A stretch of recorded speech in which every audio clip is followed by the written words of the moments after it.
On ne va pas oublier les vétérans, puisque les vétérans sont en excellence, sont montés 5 années de suite. Ils sont sur un petit calme plat, on va dire, cette année, les vétérans. Donc il y a eu du recrutement, mais peut-être pas encore assez important pour pouvoir prétendre à monter en ligue, parce qu'après l'excellence, je pense que c'est la PH. Et on n'a peut-être pas les moyens de monter humain, quoi, on va dire.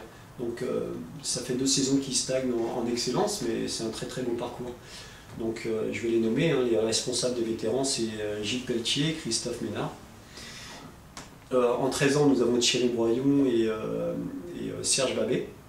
En 18 ans, Serge Babé qui s'en occupe à l'entraînement et moi qui les amène en match. En 15 ans, nous avons Mathurin.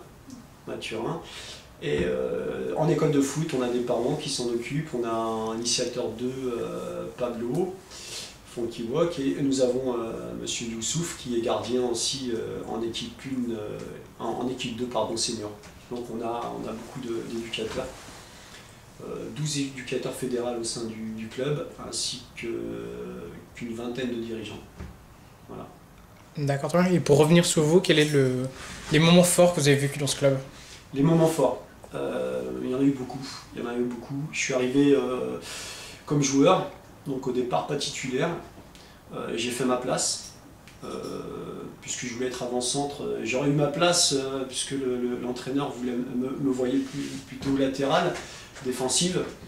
Moi je suis arrivé d'un club où j'étais avant-centre et donc j'ai fait ma place tout doucement, j'ai apporté de la vitesse et ensuite oui j'avais ma place aux avant-postes puisque j'étais assez adroit dans les buts, donc je marquais pas mal de buts.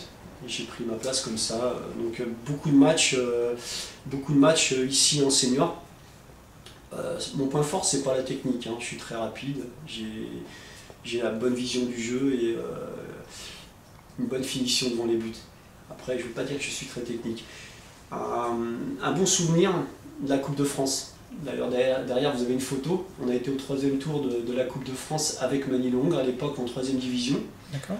Nous avons rencontré Châtillon, qui nous a sorti 5-0, réduit à 9 quand même à la fin. Peut-être dû à l'agacement et l'énervement. On a eu 2 cartons rouges. Mais ça reste un bon souvenir. Pourquoi? Parce que c'est le parcours qui nous a amené à ce 3e tour, qui était vraiment plaisant. On a sorti l'équipe de Neuilly-Plaisance, un ancien club où j'y ai fait mes classes aussi. Et on a sorti Maison Alfort. Donc 2 grosses équipes et ça reste un moment clé du FCMH. FCMH Manille-Hongre. Voilà. Sinon, je prends encore beaucoup de plaisir avec les jeunes ici. Donc c'est pour ça que je vous parlais de beaucoup de bons moments. Des bons moments, il y en a beaucoup au sein du FCMH, à savoir moi avec les filles, parce qu'elles me le rendent bien quelque part. Beaucoup de victoires l'année dernière. Demi-finaliste de la Coupe de Seine-et-Marne avec les filles. Pour une première année en senior, l'année dernière c'est pas rien. 3e du championnat, bien. Et on a fini aussi, on a gagné le challenge de l'offensive. Donc elles ont gagné un jeu maillot avec un sac, des ballons. C'est pas, pour une première année en senior féminine, c'est pas négligeable. Donc oui, plein de satisfaction à ce niveau-là. Ensuite, je suis aussi assez fier de nos jeunes. Donc, je prends beaucoup de plaisir à les voir jouer ici.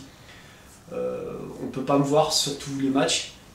Beaucoup aimeraient que je puisse aller les voir un peu partout.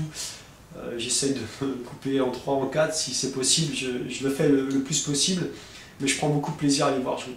Donc, tant qu'il y a ce plaisir-là, comme on dit, il y a des hauts et des bas en tant que président, c'est clair, hein, c'est pas toujours tout rose, mais que vive le football, quoi. Voilà. D'accord, très bien, c'est un très beau message de fin alors. Voilà. Merci de nous avoir accueillis. Merci beaucoup à vous. Merci, je vous en prie. Au revoir.